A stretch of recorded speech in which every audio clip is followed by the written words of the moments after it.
কৰপতি হওঁ কেনেকৈ কৰপতি হওঁ কাম এটা কৰোঁ LIC বেছি দিওঁ ঐ LIC বেছি দে পইচা কমিছে ভাই লিমিট বেছি দে ভাই এতিয়াও পইচা কমি আছে দেই কৰপতি আৰু টকা লাগে মোক আৰু টকা লাগে আইডিয়া কাম এটা কৰোঁ ইণ্ডিয়াত যিমানবোৰ ইনকাম কোম্পানী আছে সিহঁতৰ পৰা টকা ঘটো এতিয়া এয়াৰটেল তই 50,000 কোটি টকা দিব লাগিব ভডাফোন আইডিয়া ককাই তোমালোকে একেলগে গ'লা তোমালোক দুটা মিলি কিমান দিবা তোমালোকে প্ৰায় 60,000 কোটি টকা দিবলগীয়া আছে হেই জলদি দিবা মোৰ ঠাইত টাইম নাই জলদি দিব লাগিব দেই জলদি দিবা প্ৰভু এনেকুৱা নকৰিব প্ৰভু আমি মৰি যাওঁ প্ৰভু আমি যোৱা বছৰে যে দেখিছে আপোনালোকে 50,000 কোটি টকাৰ লছ খাইছে এই জিঅ'ৰ মাক পোৱালিটোৰ কাৰণে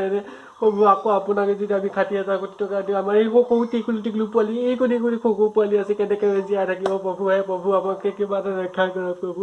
ৰেহাই দিয়ক প্ৰভু ৰেহাই দিয়ক বন্ধুসকল মই ভাস্কৰ তোমালোকে চাই আছা ব্ৰাইট আছাম বন্ধুসকল তোমালোকে অলপ আগতে যিটো ভিডিঅ' দেখা পালা সেই ভিডিঅ'টোত যিটো অৱস্থাৰ ভোডাফোন আৰু আইডিয়াক মই দেখাইছিলোঁ তেনে অৱস্থাত বৰ্তমান সময়ত ভোডাফোন আৰু আইডিয়া হৈ আছে আৰু অতি সোনকালে চাগে আমাৰ সকলোৰে প্ৰিয় ভোডাফোন আৰু আইডিয়া আমাক এইটোৱে গুচি যাব বাট এপাৰ্ট ফ্ৰম ডেট আমি আজিৰ এই ভিডিঅ'টো ডিছকাছ কৰিম যে ভোডাফোন আৰু আইডিয়াৰ এনে অৱস্থাৰে কিয় হ'ল আৰু যদিহে এই কোম্পানীটো সঁচাকৈ আমাৰ ভাৰত এৰি যাব লগা হয় তেনেদৰে ই আমাক কেনেদৰে ইফেক্ট কৰিব আৰু যদি থাকেও তেতিয়াও আমাক ই কেনেদৰে ইফেক্ট কৰিব যদি তোমালোকে জানিব বিচাৰা তেনেহ'লে মোৰ এই ভিডিঅ'টো শেষলৈকে চাই থকা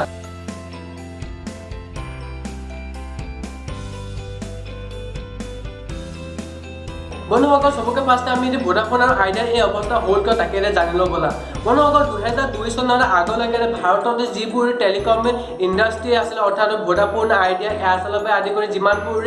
যিবোৰ চিম অপাৰেটৰ আছিলে এই অপাৰেটৰবোৰে তেওঁলোকে যিমানখিনি বছৰ ইনকাম কৰে তাৰ কোনো ৰেভিনিউ অৰ্থাৎ তাৰ কোনো পাৰ্চেণ্টেজ টেক্স হিচাপে ভাৰত চৰকাৰক দিব লগা নহৈছিল কিন্তু 2002 চনত ভাৰত চৰকাৰে এটা নতুন নিয়ম লাগু কৰিলে যাৰ যোগেদি ভাৰতত যদি কোনোবা চিম অপাৰেটৰে নেটৱৰ্ক প্ৰভাইড কৰিব লাগে তেনেহ'লে তেওঁলোকে ভাৰত চৰকাৰৰ পৰা স্পেক্ট্ৰাম আৰু লাইচেন্স কিনিব লাগিব যাৰ বাবে ভোডাফোন আইডিয়া এয়াৰটেলৰ পৰা আদি কৰি সকলোবোৰ কোম্পানীয়ে স্পেক্ট্ৰাম আৰু লাইচেন্স কিনিব লগা হৈছিল কিন্তু তেওঁলোকে বছৰি যিটো টেক্স দিব লগা হৈছিল সেই টেক্সটো দি অহা নাছিলে কিয়নো তেওঁলোকে ভাবিছিলে অতদিন ইমান দিন আমি পইচা দিয়া নাই গতিকে এতিয়ানো কি ঘণ্টা কৰিব আমাক গতিকে তেনেদৰে এই চিৰিজটো চলি আহি আছিল কিন্তু বৰ্তমান বিজেপি চৰকাৰে ক'লে না আৰু এতিয়াৰ পৰা তোমালোকে এনেদৰে চলিব নোৱাৰিবা এতিয়া তোমালোকে এই আগৰ পৰা যিমানখিনি পেণ্ডিং পেমেণ্ট আছিলে তোমালোকে এতিয়া দি শেষ কৰা নহ'লে তোমালোকে আৰু ভাৰতত বৰ্তি থাকিব নোৱাৰিবা তেতিয়া কি কৰিলে সকলোবোৰ কোম্পানীয়ে নিজৰ হিচাপ নিকাচ কৰিলে সকলোবোৰে পইচা দিব যেতিয়া গ'ল তেতিয়া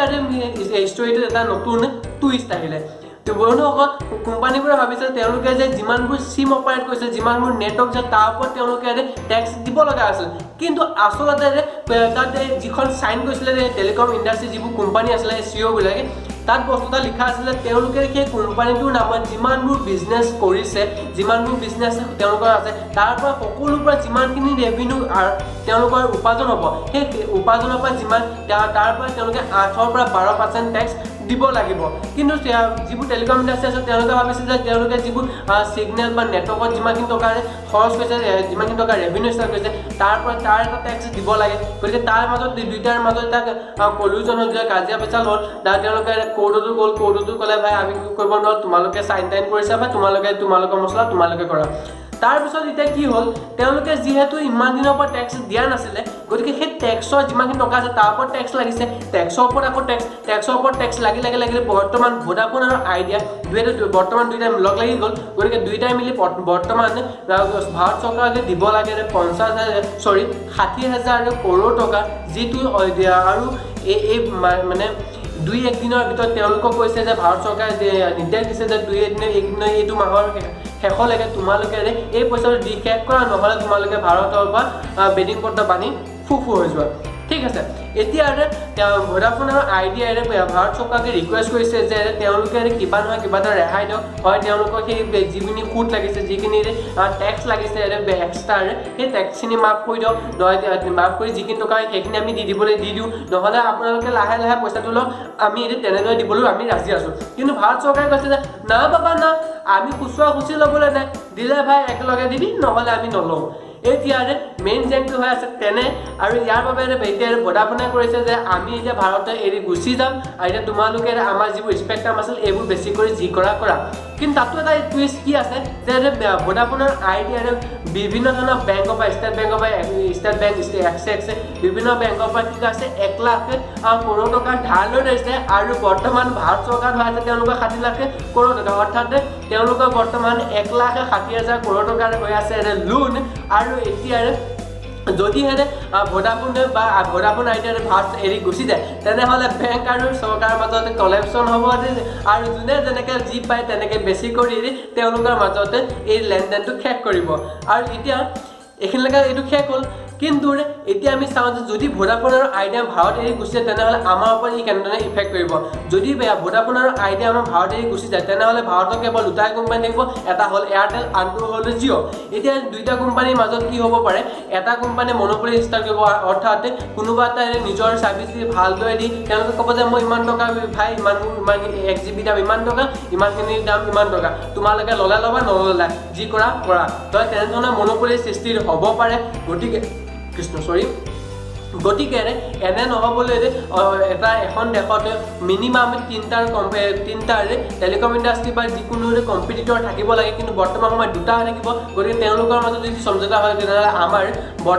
আমাৰে বহুতো অসুবিধাৰ সৃষ্টি হ'ব তাৰোপৰি এই এয়াৰটেল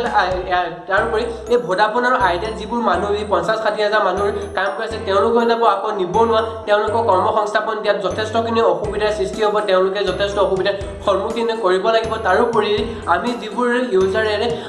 ভোডাফোন বা আইডিয়া চিম ব্যৱহাৰ কৰি তেওঁলোকে MMP কৰাব লাগিব তাৰ বাবে আমি যথেষ্টখিনি লাইন বা বিভিন্ন ধৰণৰ সমস্যাৰ সন্মুখীন হ'ব লাগিব আৰু যদিহে ব্যতিক্ৰমত কিবা উপায় যদি ভোডাফোন নাইবা আইডিয়াৰ যদি চিম ভাৰতত থাকি যায় তথাপিও আমাৰে অসুবিধা হ'ব চোৱা তেওঁলোকে এতিয়া চোৱা যিমানখিনি টকা দিব লগা আছিল সেইখিনিতো দিবই লাগিব ভাৰত চৰকাৰ গতিকে এই টকাখিনি উঠাব ক'ৰপৰা এই টকাখিনি আমাৰ পৰাই উঠাব লাগিব গতিকে তেওঁলোকে কি কৰিব তেওঁলোকৰ যিবোৰ প্লেন আছিলে প্লেনৰ দামবোৰ বঢ়াব কল চাৰ্জবোৰ বঢ়াব গতিকে এনে যিয়ে নহওক কিয় যে যেনেকৈ নোচোৱা কিয় সকলো ফালৰ পৰা এতিয়া বৰ্তমান আমাৰে লছ হৈ আছে কেৱল যদি কিবা লাভ হৈ আছে ভাৰত চৰকাৰৰ আৰু ভাৰত চৰকাৰে এনেদৰে আমাকে বৰ্তমান যি ডিজিটেল ইণ্ডিয়াৰ দেখাব গৈছে সেই ডিজিটেল ইণ্ডিয়াৰ এতিয়া সপোন চাকেৰে এইখিনিতে ভাঙি চুৰমাৰ হ'ব গতিকে তোমালোকে এই বিষয়ে কি ভাবা তলত কমেণ্টত জনাব নাপাহৰিবা আজি এই ভিডিঅ'টোত ইমানেই লগ পাম আকৌ এটা নতুন ইণ্টাৰেষ্টিং ভিডিঅ'ৰ সৈতে যদি এই ভিডিঅ'টো ভাল পোৱা তেনেহ'লে প্লিজ লাইক আৰু শ্বেয়াৰ কৰিব নাপাহৰিবা তেনেহ'লে বাই বাই আজি